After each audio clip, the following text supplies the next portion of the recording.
Hey everybody, it's Keegan here with Seared and Smoked. Thanks for tuning in. Today we got a nice video for you. We're going to do some rotisserie ribs on a Weber Kettle rotisserie setup, and we're going to be using a new rotisserie basket that I just purchased that will actually hold multiple racks of ribs. I've done this in the past as far as just using one rack and one basket, but I'm really excited. I found this basket with a tiered setup that we'll take a look at. They can actually hold multiple racks of ribs. So today we're doing 2 racks. I think you could possibly even do 3 racks on this setup with one additional accessory that they sell for this basket. So thanks for tuning in. It's been a while. We got our co-host today as well. Gotta have a beer, right? So we're drinking Red Stripe today. It's a classic. I should revisit it more often, even though my doctor says I shouldn't. So let's get going on this. We'll show you the setup, and then we'll get grilling. Let's do it.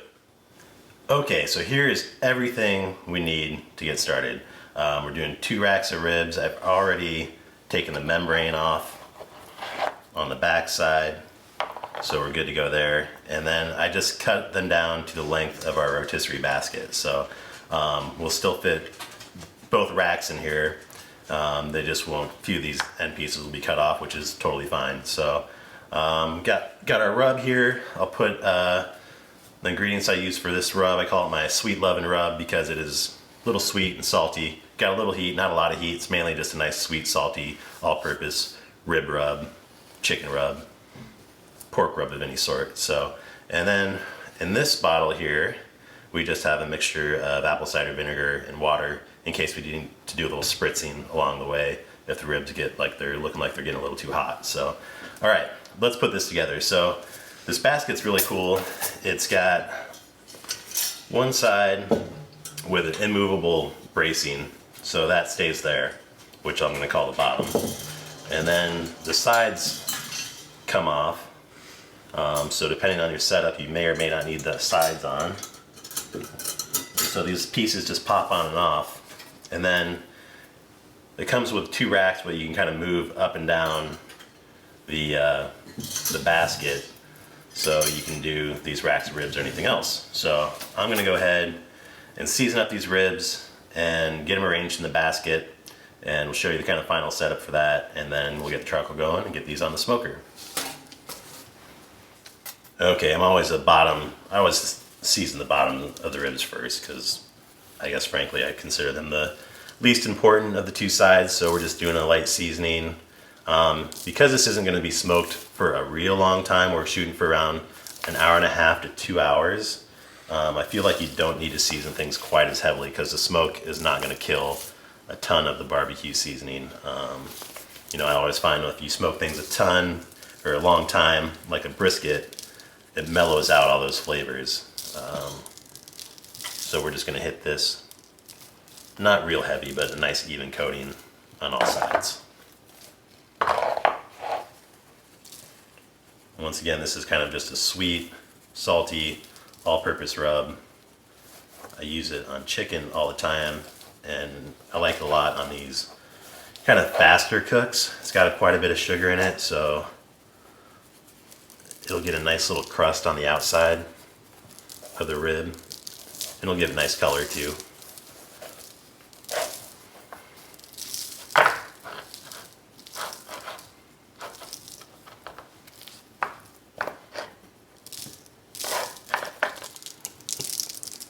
One rack in, kind of the meaty side out. That's the way I generally do this. And then you gotta kind of fish this in for the bottom rack.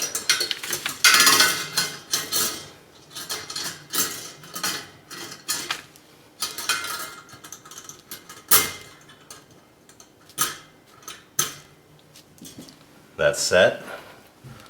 And then see how this goes. I think we'll just go ahead and do skewer next. And just has these Phillips head adjustments to lock down on your rotisserie.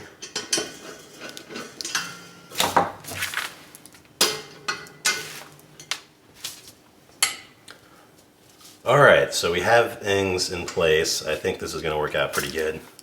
Have the two smaller pieces in the center. Just kind of, they float around a little bit. And then, so we got our two kind of full-size racks with the center, kind of some end cuts in the center. So this will move around a little bit. I think to do this the best, I would get one more of these tiered, one of the tiered racks, just to get things tighter in there. So not bad setup the way it is, but I think I'm going to order one more of these racks here so things aren't moving around in there quite as much. But let's go ahead and give this a shot today, see how things turn out. Now we just need to get the charcoal going, and we'll get these on the smoker. Whew, balmy day here in Iowa. It's like 32 degrees. This is going to be the warm day of the week, so this is why we're getting outside. Let's take a look at our charcoal setup, and then we'll get this thing on the smoker.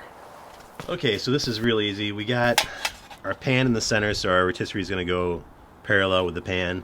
And then we have a lot of charcoal on each side, which is our main charcoal source. And then I usually just put some charcoal in there on each end, which serves as backup charcoal. So I can just, if we're in process, I need to add more heat, I can just take charcoal from there, throw it right on top on each side if needed. So usually not needed, but it's kind of cold out, so we'll see what happens. Other than that, gonna light our charcoal, a little tumbleweed. Other than that, we're gonna throw a lump or two of cherry on each side before we put the ribs on, and that's about it. So I'll show you the rotisserie setup here in a second after we get the fire going. All right, time to spread our charcoal out, and then we'll open the vents wide up and get this heated up. For now, we're just going to put on a rotisserie ring setup.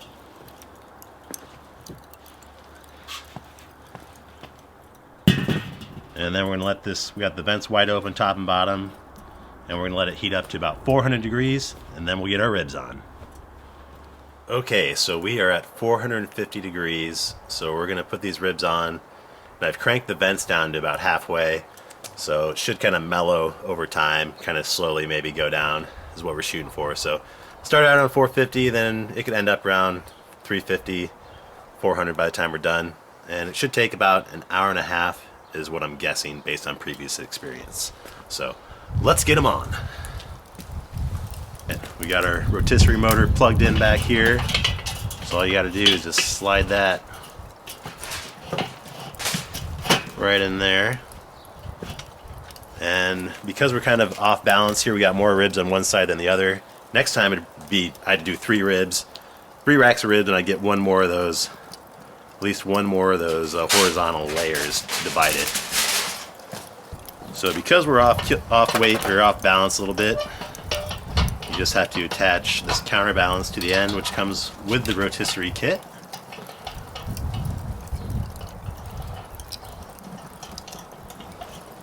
Crank that down,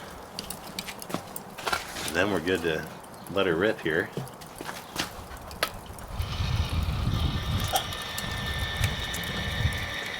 And the beauty about rotisserie ribs, or any rotisserie, like a rotisserie chicken, is that it basically self-bastes itself. So, you know, keeps it a little more moist. All those drippings kind of rotate around the meat, and it'll develop a nice crust. But we better get the top on and let it cook.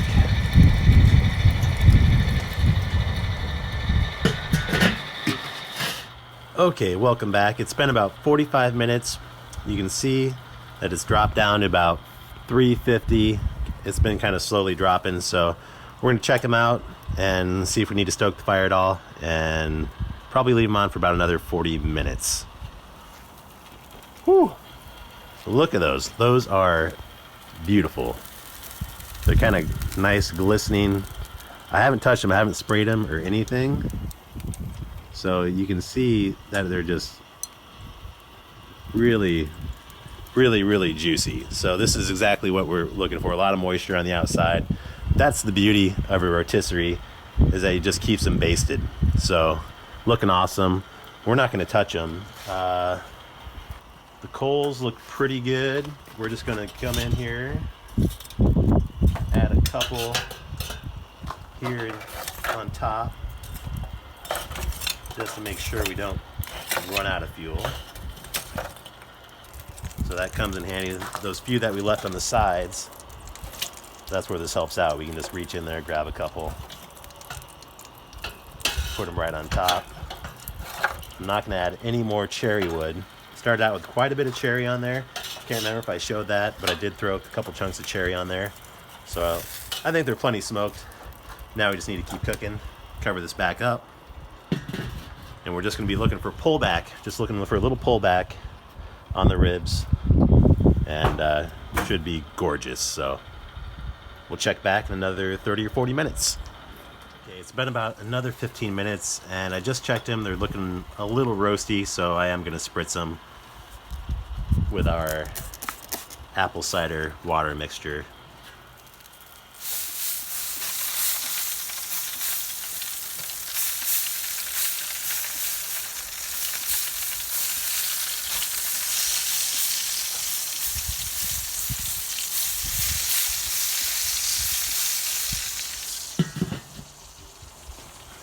And I'll do this about every 10 minutes just to try to keep them a little on the cooler side before we pull them. But they're looking good.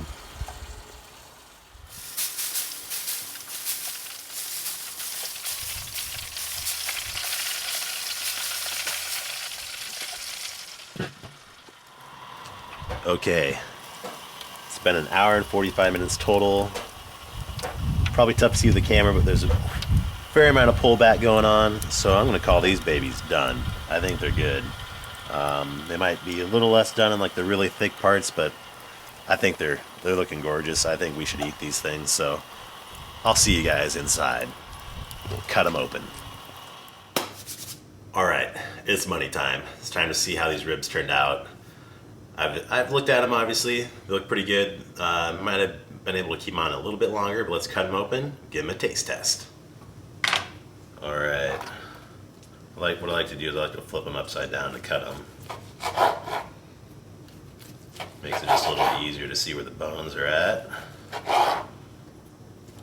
It's cutting pretty easy. I think they're going to be just fine. All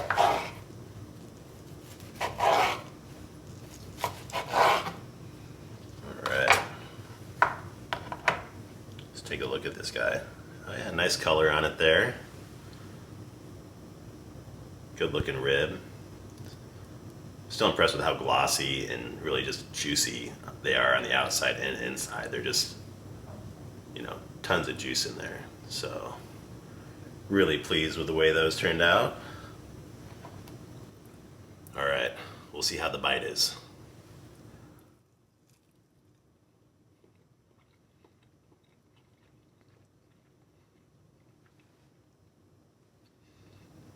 That is pretty close to perfect as far as being cooked on a rotisserie grill. You can see that it kind of pulled off the bone there. So nice little bite.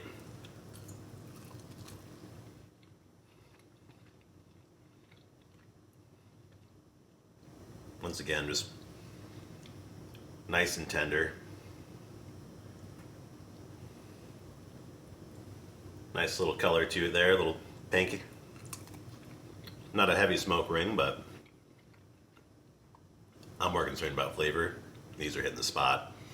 The rub I used in that is one of my favorites. It's a homemade rub.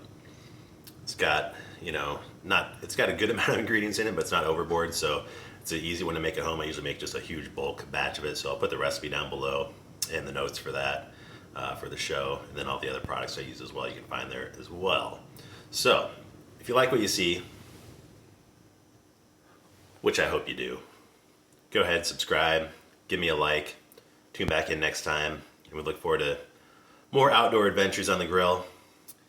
If you have any comments, any questions, shoot me a note or leave me a note in the comments down below, and we'll look forward to hanging out with you next time on Seared and Smoked.